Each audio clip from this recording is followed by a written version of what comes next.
Welcome to Politics Done Right. My name is Egberto Willies, your host. Good morning, Houston. Good morning, Harris County. Good morning, Texas. Good morning, the United States of America. Good morning, the entire world. How are our peeps doing this morning? I trust we are all doing fine. We are all doing fine because we are going to make sure that we're all doing fine. Anyhow, folks, we want to first present you with the heroes in the control room. Good morning, control room heroes. How art thou doing this morning?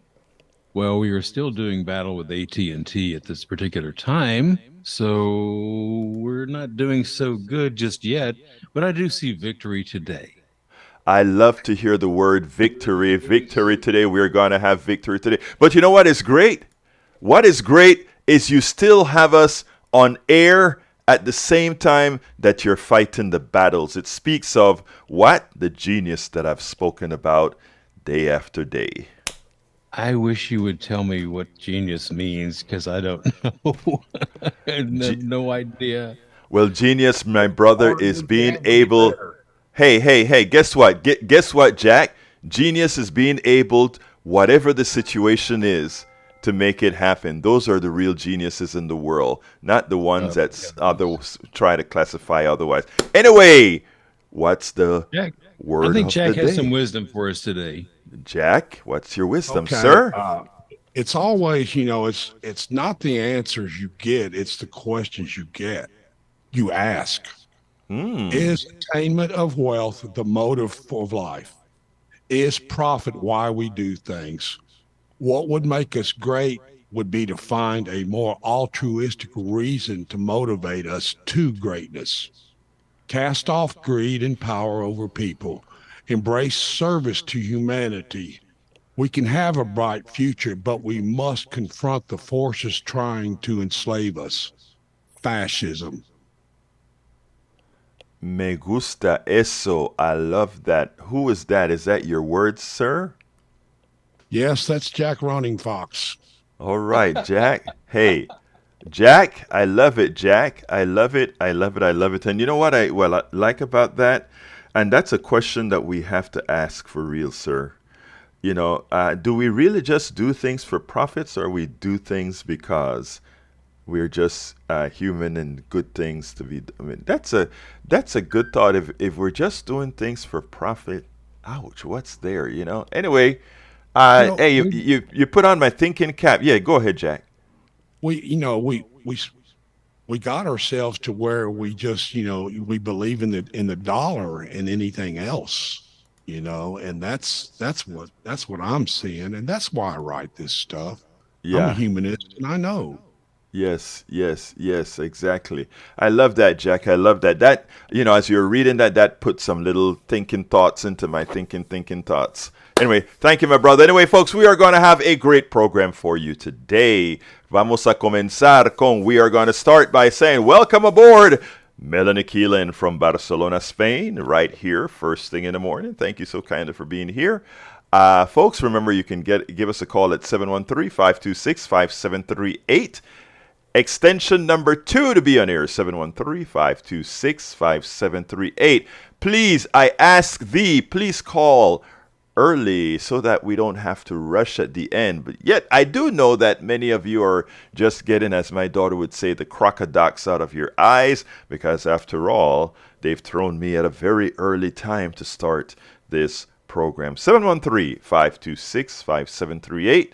And do remember, there are many ways to get to the program. How can you get to the program? Make sure to dial up at 90.1 FM if you're in the Houston metropolitan area. But alternatively, you can download the TuneIn application and join us from the Android store. I think they call it the Play Store or the Apple Store. And click into TuneIn, find KPFT, and you have us. Alternatively, go to our website, kpft.org, kpft.org. Click that listen button. But you don't only have to do that. If you go there, you may say, you know what, I have some extra ducats in my pocket, and I want to make sure and keep those guys on air, and therefore I will hit that donate button as well. Look, if we can keep those donations coming throughout the throughout these shows, throughout the days, we don't have to have those long pauses where we're asking folks, please support the station, that sort of thing. Anyhow, you can watch us live today. I have on one of my Rock Shocks t-shirts for working out at facebook.com/KPFT Houston, facebook.com/KPFT Houston, or go to politicsdoneright.tv, politicsdoneright.tv to listen to us on YouTube. Of course, you get all the clips and everything else you can find at our podcast, politicsdoneright.com/podcast, politicsdoneright.com/podcast. Don't forget, you want to slam me, you want to tell me, Egberto, I don't like what you're saying, or please add this to the show, or whatever you want to tell me, drop me a line at kpft@politicsdoneright.com. kpft@politicsdoneright.com. Again, though, don't forget, give us a call, 713-526-5738. Una vez más, 713-56. You know what is so funny? I'm about to say, hey, give us a call, and forgot the number, 713-526-5738, 713-526-5738. All right. Anyway, folks, title of the show today is UAW Auto Strike. Will it happen? I don't know.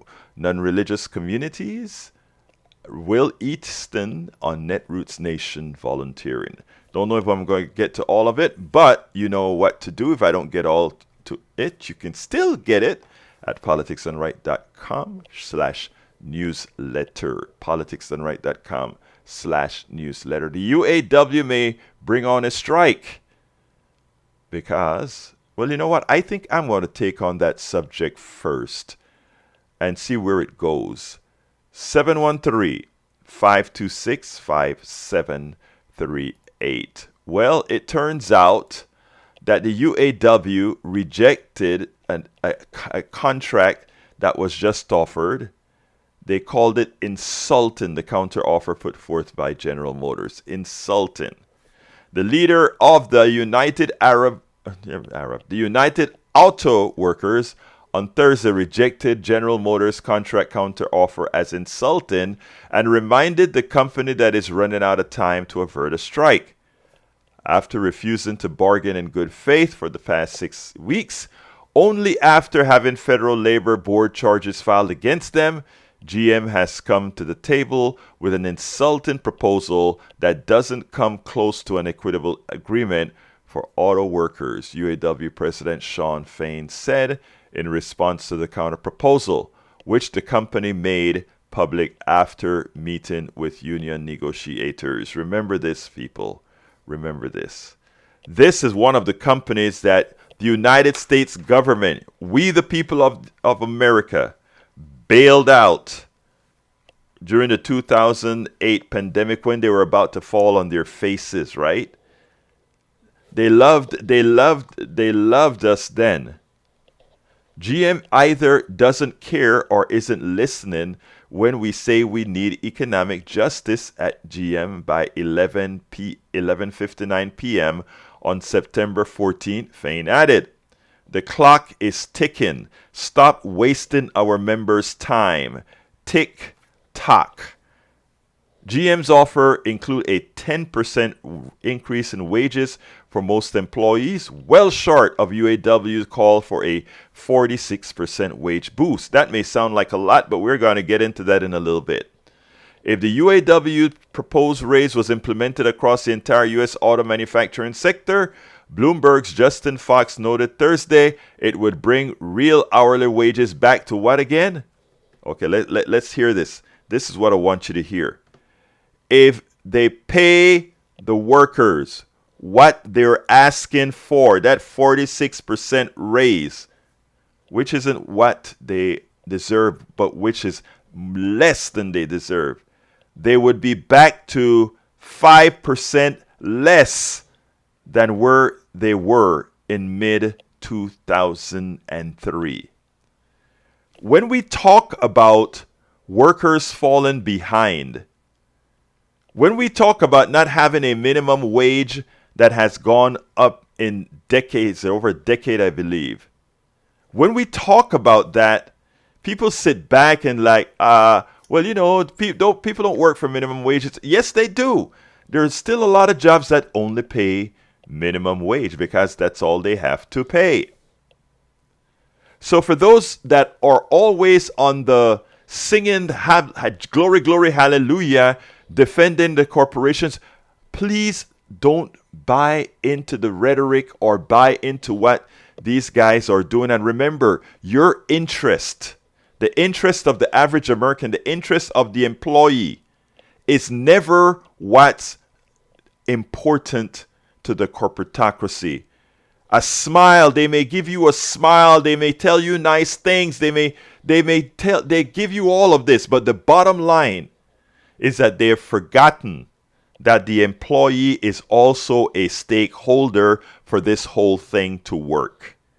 Their sole purpose, as the god of capitalism says, Milton Friedman, he's a new god or the most recent god of capitalism, Milton Friedman, that corporations have no responsibility to the environment, no responsibility to the employees, no responsibility to anything other than the shareholders, the people who own the company shares. Remember what I told you guys over and over again? The most important thing in this country, based on our economic system, is capital. You don't matter. So anytime you are out there maligning the workers, maligning the unions, they're laughing themselves, the corporate structure, laughing themselves to the bank. Because the definition of what they do is the maximization of profits for the shareholders. Capitalism used to be defined as the allocation, the efficient allocation of resources. That has always been bull. It has always been profit. Remember how Jack started the show this morning? Jack had an insightful, and that's why it kind of mended with what I was going to talk about today. And I'm like, hey, insightful, brother Jack. You know, when your sole purpose is profit maximization, you can see nothing else. But that one sentence said it. If these guys get their 46%, they will be where again? At 5% of where they were in 2003. But I'm going to read another article or read an excerpt from another article that should give you pause. But anyway, the average hourly wage for auto workers on the production line has dropped 30% since 2023. General Motors also offered to recognize Juneteenth as a paid holiday. Wow, how nice of you, General Motors. Payout, they also offer to give every contract holder a one-time $5,500 contract ratification bonus. Oh yeah, we're going to throw $5,000 at everybody and say, we're bribing you for this contract that's going to last several years with $5,500. And a lot of people are going to see that and like, oh my God, I can go on a vacation with that little bit of money they gave me. But then after you are dropped right back into reality. We got to smarten up, my dear brothers and sisters. You know, they turn us against each other. Oh, I can't get 46% raise. Why are GM folks are going to get 46% raise? That's not the question.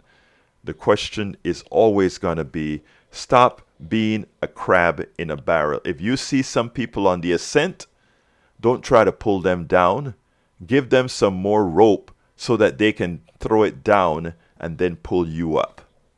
You see, the mentality we've had for too long is if we see others getting ahead and we are not, and we start to say, well, why are you getting ahead and not me? And then we go ahead and try to pull them down to our level instead of giving them the assist to pull you up with them. That is what the plutocracy, the oligarchy, the corporatocracy has done consistently, put us against each other so that when we see any group or whatever moving ahead, we're not asking to move ahead too, we're asking to pull them down. Let's not fall into the game. Late last month, 97% of participating UAW members voted to authorize a strike if the big three automakers, General Motors, Ford, and Stellantis, don't agree to fair contract by September 14, when the union's current contract with the company are set to expire. The union has since filed unfair labor practices charges against GM and Stellantis, accusing the companies of illegally refusing to bargain in good faith. Ford made its counter-offer at the UAW last week, proposing a 9% wage increase. Fain said the company's offer an insult our very worth.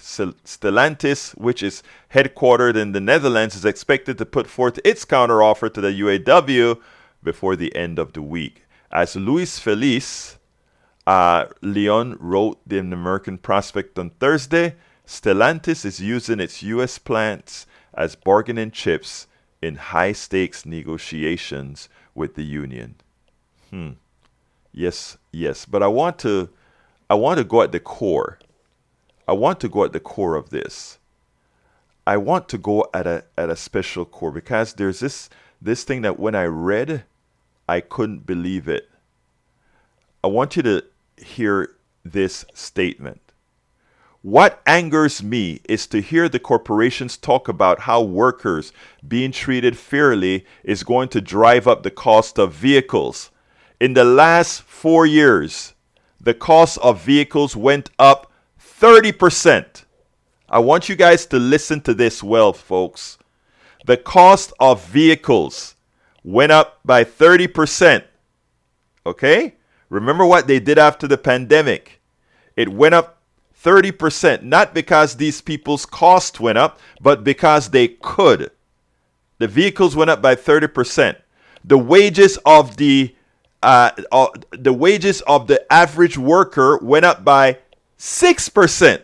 So vehicle up by 30%, wages of the American worker by 6%. Now here's the kicker, people. Corporate CEO pay went up 40%. In other words, above and beyond the 30% increase in the price of the car, the CEO pay went up 40%. You know what that's called? Robbing the worker. Robbing the worker. The executives' pay go way up, more so than the cost of the inflated cost of the cars. And the cost for the average worker, 6%. They constantly fall behind. This boils down to one thing. It's corporate greed. I think corporate greed is a nice way of saying, no, it's not corporate greed. It is bare-faced evil.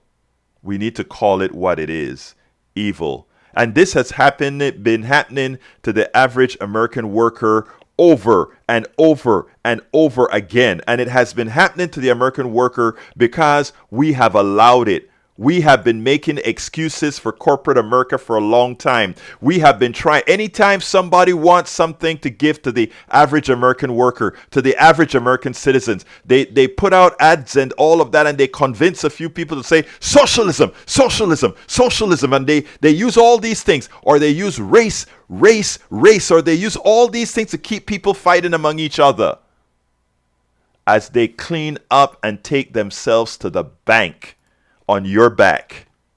And you defend that? Everybody in America should be talking about, it is time, when people say it's time to take our country back, no, it's time to take our country. David, come on in, sir. Good morning, Egberto. Good morning, sir. How are you doing this morning? I haven't called in a while. Hey, this thing about Milton Friedman talking about how the corporations, they don't know anything but to the shareholders. Yes. Let me give you a little insight on that situation. Back in the 20s, when Henry Ford and the Ford Motor Company, he was kind of put off by the fact that his employees could not afford to buy the vehicles. I remember that story. Go ahead. Tell it, brother. Tell it. He dropped the price of his vehicles so that his employees could afford. Well, guess what happened? These two guys named the Dodge brothers, they turned around and filed a suit against the Ford Motor Company.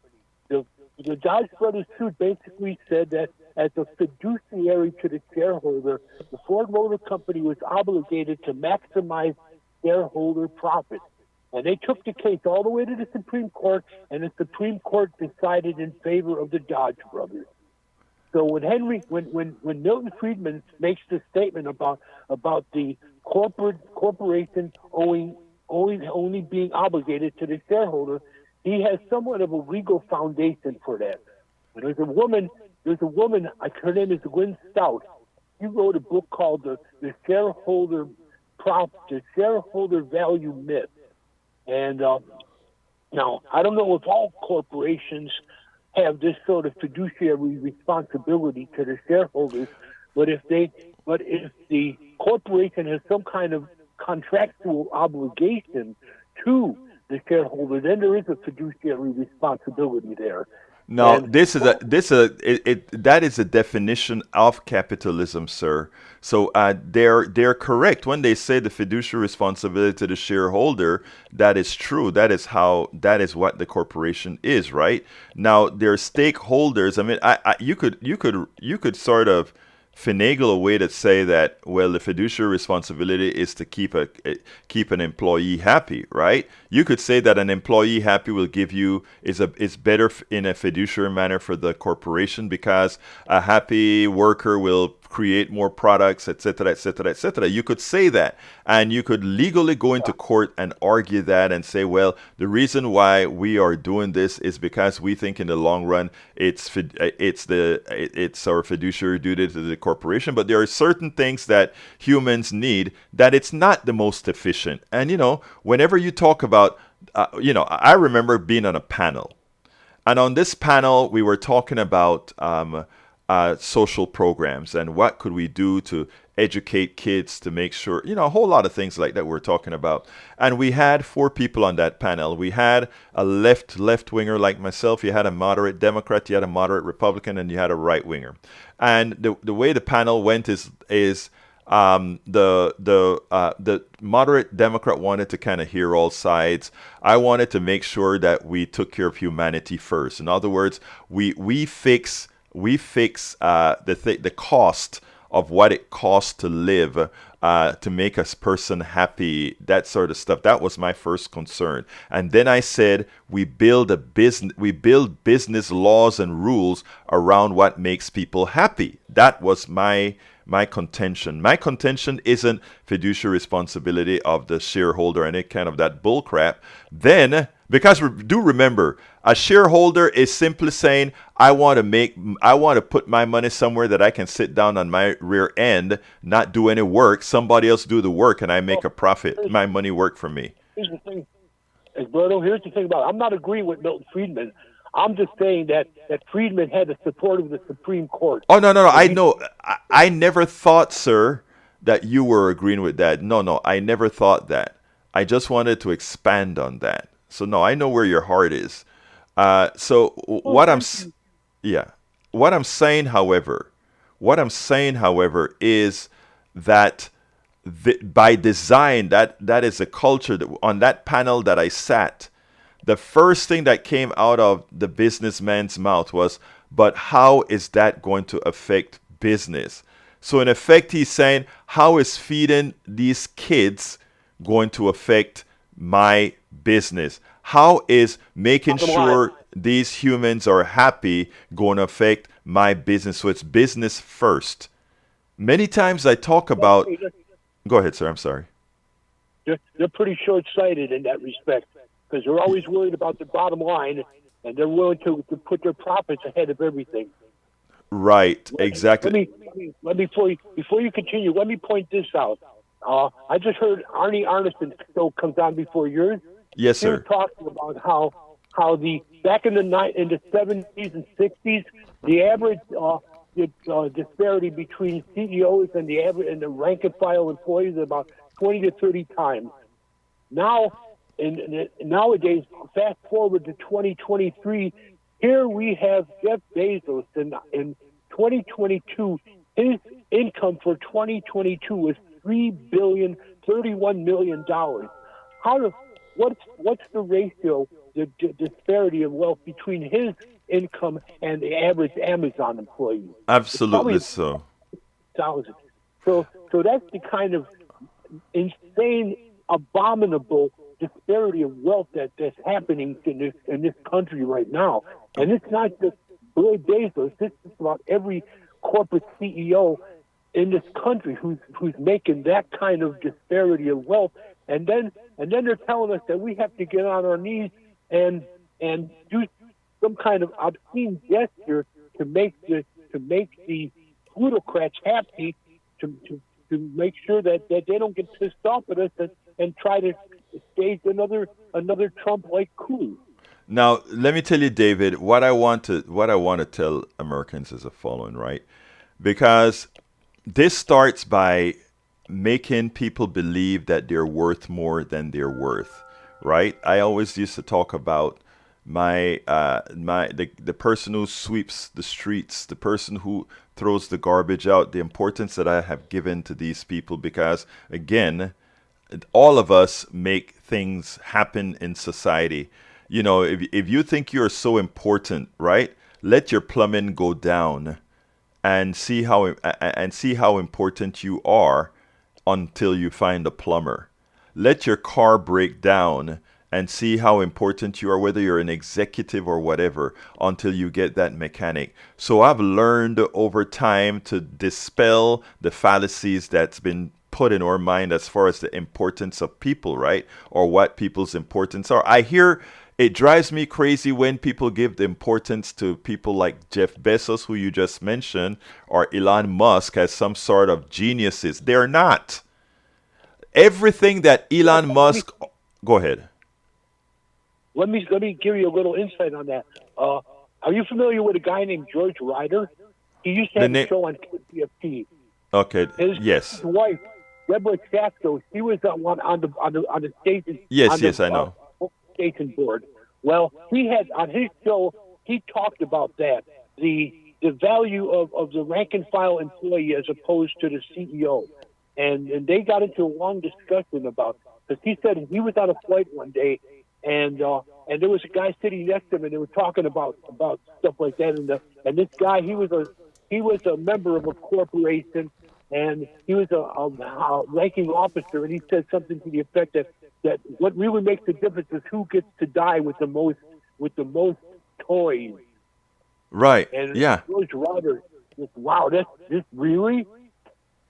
Let me tell you something. If you don't get that, if you don't understand what goes on in these boardrooms and also how little they think about you. I find it amusing when we are trying to create different types of activisms, how many people are ready to simply call us out as opposed to listen to what's really happening. Welcome aboard, Alexandria Messiah. You have a good statement I'm going to read in a minute. Let me tell you something, guys. When we think about the value of people, why it upsets me so much. When we talk about how great Elon Musk is one person. The hundreds of engineers that make these things happen that he doesn't know. I mean, we all depend on each other for the things that we get done. And to sit back and say, oh, Jeff Bezos is worth the bill. Nobody is worth billions of dollars, not even $1 billion. They didn't do anything themselves to afford them that. But we have been programmed into believing that if your idea flourishes and takes off, that you're entitled to all the spoils that idea produces, even though you are not capable of developing that idea without hundreds, without thousands of people. Let's go further. You would not have been able to develop that idea had you not been nurtured by all of us who paid the taxes to create that society that nurtured you. But we have been Go ahead. I want to say one more thing before I let you go. I don't usually talk about people who call in your show. This particular person, way back in 2000, when Glenn Urbach had his show, this good old Brian was calling. Brian and Barry would call Glenn Urbach and ladled their swill to him. And then after Glenn Urbach retired, because he had family to take care of. He had to leave the show, and then this guy Jeff Berg started his show, Partisan Gridlock, and Barry and Brian started calling their show and come the same kind of stuff that Brian is saying to you. He was saying to those guys, and I'm hearing this stuff and I'm saying, "Damn it, Brian, you're like a broken record, man." No, but it's not. Let me just say this stuff, David, and then I'll let you go. It's not about a broken record. It's, there used to be a commercial I saw on TV where it showed that we don't need to put chains on people. The thing about the economic system that we have today, we no longer have to chain people up. We no longer have to put chains on them because we've already put chains in their minds, right? We've already enslaved their minds. And look, was my mind I never wore chains. I don't know what slavery looked like. I know what discrimination looked like now, but I don't know what chains look like or whatever. But was I ever a slave? You bet your damn life I was. My mind was in slavery. Brother, there's a saying that I heard. I don't know who said it, but it goes like this: "There is no one who is more thoroughly enslaved than those who mistakenly believe they are free." And that is a very good statement. And that is what our economic system has done to many. You give somebody a few dollars and they think, "Oh, I'm on top of the world." And then they start defending those people who afforded them a few more dollars than the other. It's all a chain that has to be broken. And one of the things that we want to do is enlighten folks so that they don't fall, so that they unenslave their minds. Like I said, I don't say anything I don't say anything to the masses. By the way, let me let you go, David, and let me finish up my rant here. I don't say anything. You have a good one, brother. I don't say anything that I haven't said to myself. I don't beat up on anyone unless I beat up on myself first. I'm just kidding. Anyway, but an enslaved mind, and too many of us continue to have the chains in our minds. Those chains are there. We don't have to have it in our hands. I mentioned before the slavery days. Some of the slaves you had to put on chains so that they don't run away, but they still produce for you. They were capital. They were important. But with the new system now, we just use you as we need you, and when we don't need you, we let you go. And then after we let you go, very few times we don't even want to pay for the social services to keep your humanity, right? So what we believe in, what folks like myself, real progressives, believe in, is always going to be human first. Alexandria Masiak says the following. And by the way, folks, give us a call. Do you agree? Do you disagree? 713-526-5738. Again, that number is 713-526-5738. 713-526-5738. All right. Alexandria Masiak says the eventual collapse of capitalism is made possible by the many capitalists constantly on the lookout for new ways to save money. Capitalism is independent wealth, which is a recipe for disaster. That's why hyperinflation is inevitable. Additionally, the high costs associated with increasing natural disasters will crush our workforce, as no government, company, or family can find anything they need to survive single-handedly. This effect will bring about more unity. I agree with that statement, that eventually we will be unified when we realize that separate we fall. Climate change will focus on us to work together, which is what socialism is, ensuring equal treatment and access to all. I like to make sure to put democratic in front of that. But the real change will be organizing ourselves, the all humanity, under a new system that will guarantee us universal entitlements, food, housing, education, healthcare, infrastructure, and professional job for every able-bodied adult. The 8-part plan I am proposing is called Organized. Oh, I like that. Organize. My goal is to have in place a safe transition before the collapse, a way to protect each other from extinction. It begins with environmental science, improving the living and working conditions of everyone, everywhere. You know what is interesting? I love your paragraph there. That's why I read the entire paragraph. As I was talking to David, I was reading it, and I was like, I love the way you say that. And if you speak to Professor economist Dr. Richard Wolff, he talks about the beginning stage of economic system, the stage of stasis, and the stage at which they collapse. And we are currently in the collapsing stage of our economic system, and that's why there's so much friction occurring across the world, a part of the world where the system is in effect. 713-526-5738. Look, I've got me a change of subject here. If we don't get calls on this particular subject in the next 2 minutes or so, 713-526-5738. I would love to hear your thoughts. I'd love to hear your comments. I'd like to hear your thoughts. Whether you agree with me or not is not the important thing. What's important is your thoughts. 713-526-5738. I would love to hear from you. Otherwise, we're going to go to a 10-minute segment that I prepared for the show that's shown in the newsletter as well. But, I prefer hearing from you guys if you have more to say. I'm going to wait one more minute. 713-526-5738. Give me a call now. Hit extension 2 to get on air. 713-526-5738. Hit extension 2. But with regards again to the UAW, I wouldn't even have played it, give us 46% and be 5% behind 2003. I would have said bring us up to 2003 and beyond, because the CEOs and the executives and the bonuses that they have received on our backs have all been above and beyond the inflation rate, while they're asking us to live below the inflation rate. And inflation created by whom? By them.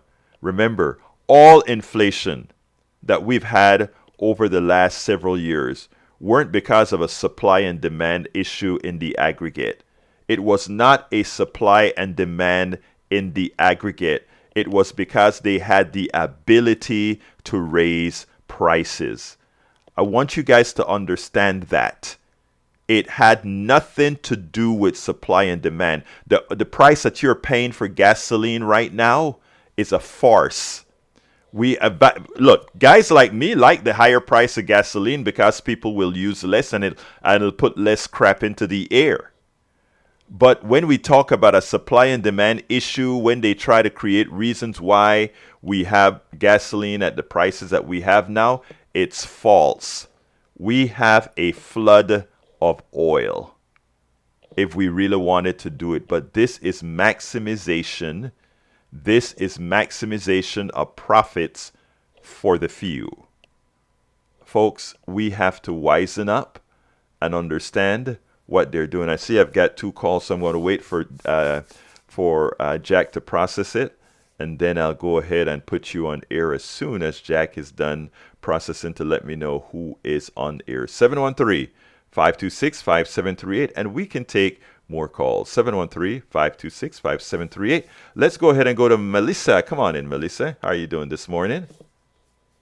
How you doing today, this morning? I am doing great, my dear. Talk to me. So, I just wanted to chime in. I don't want to be too long. I only got 5 seconds, actually. I just wanted to chime in on saying about the eco issue is the urban issue. And so I was wondering how you feel about the fact that our political leaders are, running everywhere trying to get, behind, these teams, these groups of issues that we have. But no one really is looking at the black vote again. They're shying away from everything. But our issue is the fact that we've been needing to take care of our urban communities, and now we're coming to a head where it's now an environmental issue. So our issue is the environment. So I'm happy to see, or interested to see how that part all plays out. Because these issues are starting to mesh together. So yes, in the end, we will need each other. Well, thank you, ma'am, for that comment. Let me just tell you, Melissa, absolutely so. As far as you're correct, right? The way the system has operated for too long is they forget about black issues. They forget about issues that doesn't cover the majority. Now, how do we solve that problem? The vote is needed. We have to participate, and we have to make sure and have our voices heard. Look, you've got KPFT now, but we have to be all over the place. We as a community, the black community, has to have its voice heard. It can't. There's a guy that called in and he said, I'm a black guy and I've given up on politics or whatever, to which I told him, absolutely not. You have to be in these people's face. You have to let yourself be heard. You can never give up. Thank you, Melissa. And and what we have to be is out there. We have to take our piece of the pie as well. And this goes with absolutely every community. This goes with absolutely every worker. Now, here's one thing that I always say, Melissa, right? The good thing about it is this. The things that black people want, the things that Latinos want, the things that is not what everybody doesn't want, right? So the thing about it is it's not out of the scope for us to talk about these issues, right? Exactly, because they're merging. They're hitting every community. Absolutely. Environmental issue. It hits everyone under the sun. So in order to deal with it, we all have to work together to fight this.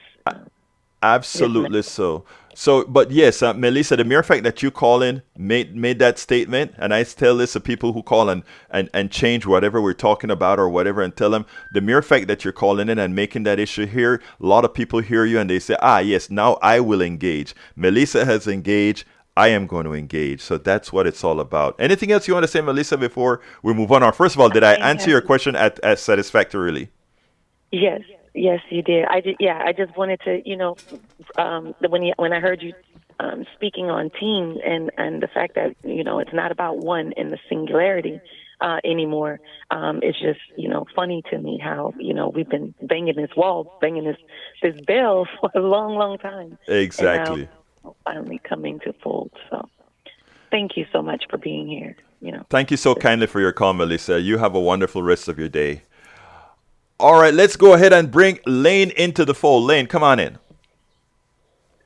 So a minute ago, you were talking about slavery, and my thoughts are that slavery in the abstract basically minimizes people's potential. And, we need to maximize people's potential. So, when you look at things from a perspective, there's the ideological way of doing it and the economic way of doing it. But there's, Bob Marley talked a lot about mental slavery. Right. A lot of his written over and over again, as you know.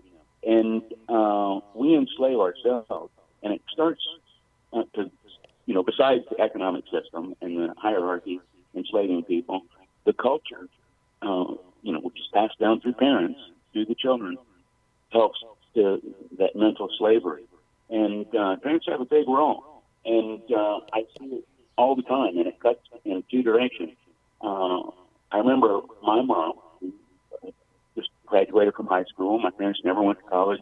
I was the first person in my family to go to college. But I always remember my mom always just this subtle turn of phrase, when you go to college. The whole time I'm growing up, it's like, when you go to college. So it's assumed, you're passing that into the kid. You're, imprinting in the kid that, there's no doubt that, you're going to rise up. You're going to go beyond what, the other part of the family went to. And then I see the opposite happening. A lot of my friends, are parents and other people I work with. And these folks I come in contact with, and they diminish college to their children. And it's because of this mental slavery. It's ingrained in them that, college is expensive, it's a big debt, it's a big burden. And all they see is the burden that college places on people, the debt, which is true. But, it's the only way out of the hole. Let me stop you a second right there, Lane, because there's something important. Lane, there's something important that I want to mention that I want to sort of interject here when it comes to the issue of college or whatever. It's true that everybody doesn't have to or need to go to college, but I mean, you hit the nail on the head. If you listen to the right today, they're trying to dumbify America, and the reason they're trying to dumbify America is an enlightened America and an intelligent America and an enslaved America will not allow a Jeff Bezos to make $3 billion a year because he didn't earn it. Now, when it comes to moving ourselves ahead, you're correct. Yes, college is a burden because we have a society that makes college a burden. We could be like Brazil, we could be like Germany, where college is paid for if you're capable of doing the college work, right? So I mean, we all the burdens that we have in America right now are self-imposed burden. If you listen to what Melissa had said when she called in, as far as the burden of the black community and its environment, all these things are imposed. These are not things that are inherently how they need to be. So I agree with you 100% with what you're calling. What I'm saying is they're imposed from without. They're also imposed from within. Okay, let me stop you there, though. Let me stop you right there. Because on the outside, it seems like they're imposed from within. But when you have externalities that create that environment, when that nurturing environment is not there to nurture you out of slavery. The externalities start with the beginning of the country. Thank you. You nailed it. Thank you. You nailed it. Hey, you nailed it. Not even an issue. But we internalize those externalities. They become part of the culture. Other countries that have free education, like Germany, who offers free education to even foreigners, college education, in English. Yes. They realize that the value is in having an educated workforce. But the U.S. has a culture from the very beginning, and it's still perpetuated now, that it's about cheap labor. And, we can't get over that. And we need to get over that. That's what we need to get over. Yes. Lane, thank you very much. Very important concept. And yes, we do need to get over it.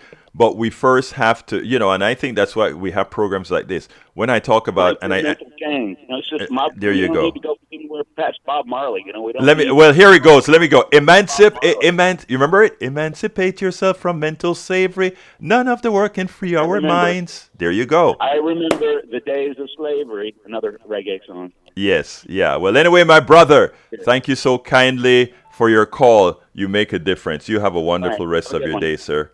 All right. Okay, let's go ahead and let's go to ARR. Come on in, ARR. Is that your name, ARR? You're on. R? I think his name is Busy Signal. We must have lost him somewhere along the way. Oh, okay, no problem. Busy Signal. Well, you know what? My next piece is 10 minutes, and I don't want to take that up with the rest of the time because whatever. So give us a call. 713. If you want to listen to the things that we have in the newsletter, what the show is supposed to be about, go to politicsandright.com/newsletter because the videos that are left to play are too long given the amount of time that we have left. So I'd love to speak to you guys. 713-526-5738. Una vez más, 713-526-5738. Hit extension number 2. And you'll be on air right away because all lines are open. 713-526-5738. Let me see if I can put Howard on the spot for a second here. Howard, talk to me. Yes, sir. I'm right here. And I do believe that if Jeff Bezos and the rest of them took at least $1 billion that they've earned, let's put that in quotation marks, and split it among the people who work for them, they would have very happy workers because you work for a living. You don't work for fun. Yep. At least I work for a living. Of course, this is kind of fun anyway. Well, you have a lot of fun. Come on, you know that. You love what you do. That's why you do it so well, man. I obviously must. I don't know. Some days I just wonder, like, is this really worth this? But yeah, it is. Because I get to bring great shows like Politics Done Right, You Talk, the music shows, it's a labor of love. I do get paid for it. I am the only paid employee here at this radio station. But you know But it's what? a You labor know of what? love. Yes, but let me tell you something. We love you, brother. We love you. But let's go to Brian. Brian is on the air. Oh, This Ryan is here. Oh, okay. Well, we haven't heard from the mayor of the second Politics Done mayor. Right yet. Yeah, come on in. Oh, He's the mayor hasn't called in yet. You're right. yeah. Brian, how Well, you here's the doing? assistant mayor, Yeah, the Brian. assistant mayor is here. Brian, come on in, brother. Yes. I hear this a lot about the United States. First off, people compare it to the other countries. Therefore, they don't like the United States. They always say, it's like this country has, why don't we get this, but Germany gets that? And, why is this? Why is that? Because we want Yeah, things that are good so for us.